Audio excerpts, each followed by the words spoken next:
Hey everyone, it's Holyman, and welcome back to another game review. This time I'm going to be reviewing the single-player adventure game from Infinite Fall, Night in the Woods.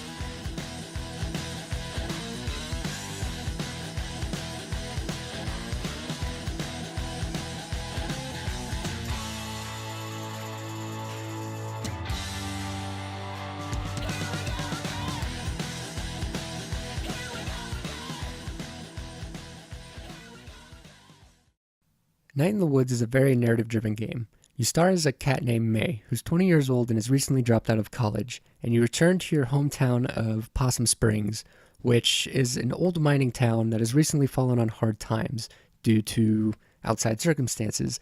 And you move back in with your parents and you reconnect with your uh, friends that you had in high school, but you find out that they've changed a little bit, and the whole story is about hanging out with your friends and kind of just being aimless and trying to figure out what you're going to do with your life. And also, there's like a mystery that goes on that I'm not going to go too much into, but I'll talk a little bit about it throughout this review. Um, the story itself is a very sad story, and it's not afraid to deal with a lot of heavy issues, uh, but to counterbalance that, it's also a very funny and well written story. And yeah, it's the story itself is very, very good. And the strongest point of the story is its characters. May, all the uh, best friends, and all the side characters that you find in town are extremely well written. And the best part of the game is going through the town and just exploring all the places that eventually open up to you, and you meet all the side characters, and it's fun to just go back every day and see what they're up to and just listen to them talk about their everyday lives. That sounds kind of boring, but trust me, the characters are so well written, you'll be extremely interested to see what everybody is doing in town. Um, the one knock I have against the story is that there are some pacing issues, and the central mystery that I was talking about, it kind of wraps up in a way that I didn't really like, but it also does cause some self-reflection. So I guess it's effective. I don't know, but anyway, all of the story is put up against a very, very interesting art style and aesthetic that really give this game some personality. And it's just a very colorful game that's very funny. And as I said, there's a lot of pacing issues. And most of the pacing issues have to deal with some of the gameplay.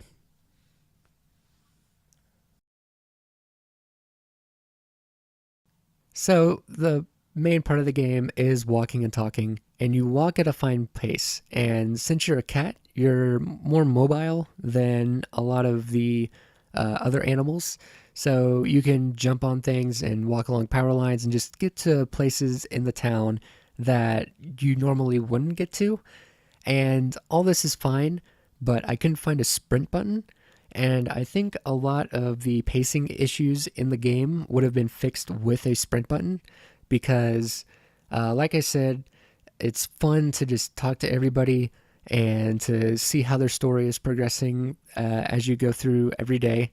And yeah, it just would have been nice to get to places faster.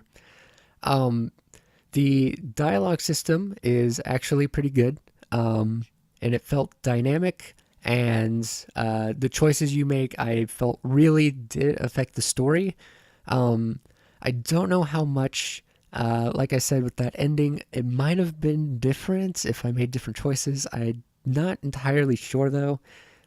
Probably not. It's probably more along the lines of the Telltale games, but I can't really tell. But I did feel like the conversations felt natural when you're talking to everybody, so that is pretty good. Um, Also, at the end of the day, you get to choose which one of your friends you want to hang out with, and this greatly affects the story, kind of. Um, Basically, if you hang out with one person more than the others, you get to know them a bit better, and you'll still be friends with the other two of your friends, but you won't know them as well as that one friend. So it's very interesting as you have to decide who you want to hang out with at the end of every day. There's also a band practice mode where you play bass in the band with all of your friends. And it's a fairly simple rhythm game, but it's very well done and can actually be very challenging at times. So there is that. Also, you have a computer that you can use and you can talk to all your friends and stuff.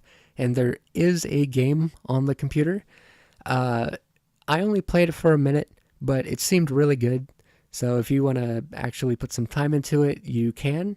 I didn't. I just wanted to get back to the story and just, see where it was going. And yeah, I think that's all the stuff I wanted to talk about. So, well, Share Factory's up to its shenanigans again, and it cut off the last bit of that. So anyway, I'm going to get onto the verdict.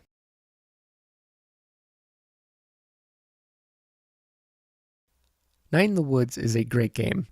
It's very well written, and you really get to know the characters over about a 10-hour experience if you really want to do everything.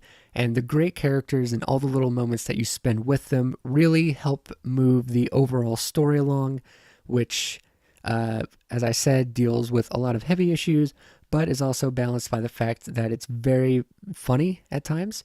Um, and the game is only held back by some pacing issues and an ending that I feel like didn't really come together the way that it should have. But if you're looking for a smaller game to play, especially since we have all these bigger games coming out in March, and you just want something to kind of just cleanse the palate and just something really interesting to play that has a very nice visual aesthetic, then I would highly recommend playing this game. So, that is it for this game review. If you liked what you've seen, you can go ahead and like this video, share it with your friends, and subscribe to my channel for more game reviews and streams and all that good gaming stuff. Anyway, thank you guys for watching, and I will see you next time.